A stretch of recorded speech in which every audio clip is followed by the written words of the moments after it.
all 6 of us, as part of Expedition 71, are on the space station for the 4th of July. For me, the 4th of July is about hanging out with friends and family and celebrating our freedoms. But 4th of July means a little bit something to every single one of us. For me, 4th of July is a time to reread some of the documents that our founding fathers put together that are actually kind of sacred to me. We have up here the Declaration of Independence, we have the first constitutional draft, and we have the first Bill of Rights.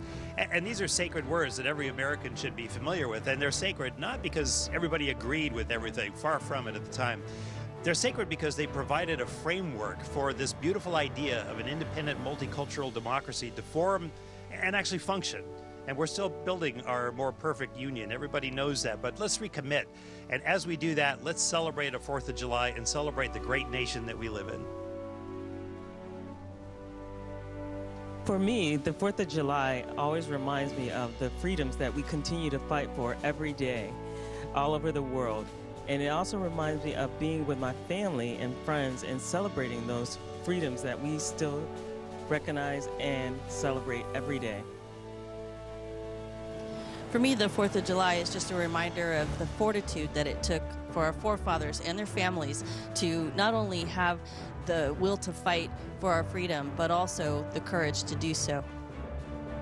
Yes, and in that light, this freedom that we all know and love is all we've ever known.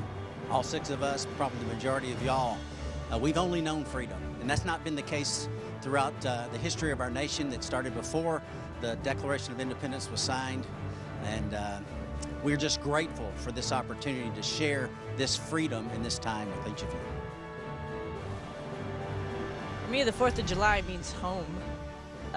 I grew up in Boston, the start of our country, where a lot of amazing things happen to make sure of the freedoms that we've been talking about. For now, this is our home, but we'll be happy to come home to the United States of America. Happy 4th of July!